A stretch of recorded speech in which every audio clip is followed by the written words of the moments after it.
अस्सलाम वालेकुम जी, मैं हूँ असद अली। उम्मीद है आप सब ठीक और खैरियत से होंगे। अच्छा जी, काफ़ी सारे दोस्त ये बात पूछते हैं कि हम कितनी बकरियाँ रख के हम गोट फार्मिंग शुरू कर सकते हैं जिससे हमारी आमदनी पहले महीने से ही शुरू हो जाए। हमें कोई और काम जो है वो करना ना पड़े, नौकरी-चाकरी ना करनी पड़े और हम घर बैठ के इज़्ज़त की रोज़ी इन्हीं से ही कमा सकें, तो हम कितने जानवरों से शुरू करें? तो इंशाल्लाह आज के टॉपिक ये डिस्कस करेंगे इस वीडियो में और डिटेल आपको बताया जाएगा कि एक बकरी से भी आप महीने का 50,000 कमा सकते हैं। वो किस तरह कमा सकते हैं? तो ये आपको सारा वीडियो में बताया जाएगा। अगर आप बकरियाँ बढ़ाते जाएँ तो अपनी इनकम का जो है वो उसी के साथ बढ़ाते जाइएगा।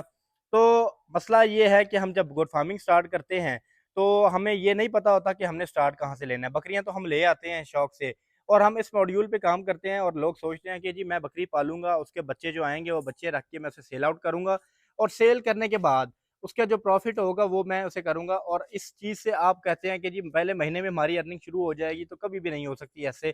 इसका जवाब हमेशा ना ही में ही होगा क्योंकि लोग बड़े-बड़े ख्वाब देखते हैं कि जी मैं गोट फार्मिंग शुरू करूँगा और पहले दिन से मेरी अर्निंग शुरू हो जाएगी, ऐसा कभी भी नहीं होने लगा। हाँ, आप बकरी से कैसे कमा सकते हैं, वो मैं आपको बताता हूँ कि जानवर से कैसे कमा सकते हैं। पहले आपने करना ये है कि जब आप जानवर लेके आते हैं और इसमें आप चाहे 1 बकरी लाएँ, चाहे 10 लाएँ, जितनी बकरियाँ आप बढ़ाते जाएँगे, उतना आप अपना मुनाफ़ा बढ़ाते जाइए। इसमें आपने जानवर जो भी लाना है, 1 बकरी लाते हैं, अच्छी 50,000 की, 45,000 की, 50,000 की ए प्लस क्वालिटी की भी बकरी आपको अच्छी मिल जाती है, जिसमें से आप अच्छी क्वालिटी के बच्चे और अच्छी आपको जो है वो प्रोडक्ट्स आपको उसमें से मिल जाती है। मतलब कि अच्छी सलाहियत की बकरी होती है, अच्छा दूध करती है। वो आप लेके आते हैं, जानवर आप लेके आते हैं, जानवर लाने के बाद आप उसे उसकी टेक केयर जो है वो भी शुरू कर देते हैं। उसके बाद उसमें आ जाते हैं कुछ ऐसे लोग जो कि मैं आपको बताता चलूँ जैसे कि मैं आपको उसमें मिसाल दे देता हूँ कि जैसे आजकल हर बंदा जो है वो सरकारी नौकरी जैसे है वो कहता है या उसे गो फार्मिंग करने या कोई भी बिज़नेस के लिए उसे मशवरा देंगे तो वो कहेगा यार इतने पैसे मैं कहाँ से ले आऊँ? लेकिन अभी अगर सरकारी नौकरी पे कोई ऑफ़र आ जाए या कोई ऐसे नोटिफ़िकेशन आ जाए कि जी सरकारी नौकरियाँ इतनी सीटें हैं, तो आप उस पे देखेंगे कि वो बंदे जो कहते थे कि जी हमारे पास पैसे नहीं है कारोबार करने के, तो वो लोग भी उसमें पैसे उठा के फिर रहे होते हैं 3-3 4-4 5-5 उठा के फिर रहे होते हैं कि जी हमारे से ये कोई पैसे ले और हमें जो है वो कोई नौकरी लगवा दे। तो इसका मतलब ये है कि हमारे में ईमान की कमज़ोरी है। भाई जो भी काम आपने स्टार्ट करना है, चाहे कोई भी है, चाहे वो गुड फार्मिंग है, चाहे कोई भी बिज़नेस है, तो उसमें आपको अल्लाह तवक्कल करना ज़रूरी है। आपको आपका यकीन पुख्ता होना ज़रूरी है और सबसे बड़ी बात ये है कि बीइंग अ मुस्लिम आपको अल्लाह पे यकीन करना ज़रूरी है और आप इस्तिखारा करके, अल्लाह से मशवरा करके आप इस काम को शुरू करें। देखिए जी, बात हम लंबी-चौड़ी नहीं करेंगे, 10 लाख, 50 लाख, करोड़ वाली बात तो हम करेंगे नहीं। बात मिनिमम सी सबसे पहले तो आपने जाँचना ये है कि आप कितना आपके घर का खर्चा कितना है? ये आपको बेहतर पता है कि हर बंदे को कि मेरे घर का खर्चा कितना है और मैं मुझे कितना कमाना चाहिए। एक बंदा जो प 20,000 में गुज़ारा कर रहा है और वहीं पे दूसरा बंदा जिसकी आमदनी अच्छी है, लेकिन वो कहता है जी मेरा गुज़ारा नहीं हो रहा। ये सबसे पहले आपने जाँचना कि आपके घर का खर्चा कितना है, अखराजात कितने हैं। बात यहाँ करेंगे नॉर्मल से खर्चे की, 50,000 के खर्चे की, कि घर का 50,000 खर्चा है, तो वो कैसे मैनेज होगा? अगर आप 50,000 महीने का कमाते हैं, इन जानवरों में से आप 12 जानवर की बात करते हैं, 12 जानवर आपने ला के खड़े कर दिए, 12 बकरियाँ ला के खड़े कर दी। 2 माह बाद, 2.5 माह बाद वो क्रॉस हो जाएँगी। 5 माह का इनका पीरियड होता है, 5 माह के पीरियड के बाद हम ज़्यादा बच्चों की बात नहीं करते कि 10 बच्चे आएँगे, 3 आएँगे, 4 आएँगे, 1 बच्चे की बात करते हैं। साल बाद 12 बकरियों में से आपको 12 बच्चे वसूल हो गए। उसकी मोर्टेलिटी की बात करते हैं आपसे कि 2 बच्चे, 3 बच्चे, 4 बच्चे मोर्टेलिटी की नज़र हो गए, जो कि अगर आप उसकी केयर करें तो इतने मोर्टेलिटी की नज़र होते नहीं हैं। तो हम हिसाब लगाते हैं 10 बच्चे आपके हाथ रह गए, 10 बच्चे आपने जो है उनकी टेक केयर की। अब 5 माह के बाद, 2 माह बाद कुछ जानवर जो हैं वो आपके जो बच्चे आपके पास आएँगे, वो 2 ढाई माह, 3 माह के हो चुके होंगे और जब आपका जो वो प्रोडक्ट होगा, वो बच्चा जो होगा वो 2 ढाई 3 माह का होगा, तब आपकी बकरी दोबारा जो है वो या तो गाभिन हो जाएगी, क्रॉस हो चुकी होगी या क्रॉस होने वाली होगी। 2 माह बाद जब आपके जानवर जो है वो क्रॉस हो जाएगा, 5 माह का पीरियड वो फिर दोबारा से लेगी। तो उसका तब तक जब वो 5 माह गुज़रेंगे, उस 5 माह के गुज़रने के बाद 2 माह पिछले और 5 माह वो तब तक आपका जो जानवर है तकरीबन भी 7 से 8 माह का हो चुका होगा।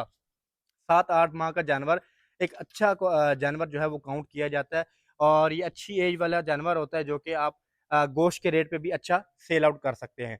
अब 5 माह बाद वो फिर से 12 बच्चों का हम हिसाब लगाते हैं, 2 उसमें से चले गए। अब साल में आपके पास आ गए 20 बच्चे। उस 20 में से हम 15 5 और निकाल देते हैं जो कि मोर्टेलिटी की नज़र हो जाते हैं। पीछे आपके बच गए 15 बच्चे। उन 15 बच्चों को आप हिसाब लगाएँ, अगर आप उसे गोश्त के रेट से भी सेल करें, ₹2000 भी गोश्त का हिसाब लगाएँ तो आप उसको सेल करें तो कम से कम 25 से 30,000, 40,000, 50,000 इस रेंज में बच्चा निकल जाता है। अगर गोश्त रेट पे ना भी बेचें, उसके अलावा भी मार्केट में इतना तो बच्चा निकल ही जाता है। जो अच्छी बकरी का बच्चा होता है, अच्छा जो क्वालिटी वाला बच्चा होता है, इतना का जो मीडियोकर जो लोग हैं, वो इतनी रेंज में बच्चा ले जाते हैं। तो इसको आप अपने मंथ पे खुद ही डिवाइड कर लीजिए, पूरे साल पे, कि ये किस तरीके से आपका पूरा साल ये कवर करेगी।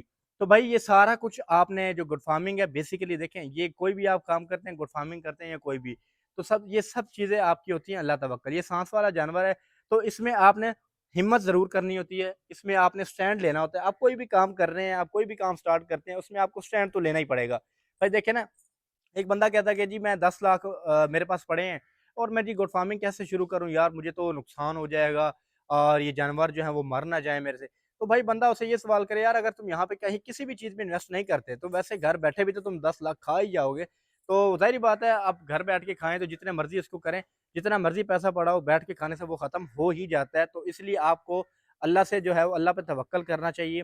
अल्लाह पे तवक्कल करके और अल्लाह से मशवरा करके, इस्तिखारा करके आप गुड फार्मिंग स्टार्ट करें और अच्छी क्वालिटी के अच्छे जानवर लाएँ, जिसमें से आपको बच्चे भी क्वालिटी के अच्छे निकलेंगे, जो कि आपको सेल करने में इश्यू नहीं होगा। काफ़ी सारे दोस्त ये भी बात करते हैं कि जी हमारा जानवर सेल का कैसे होगा, कहाँ सेल होगा?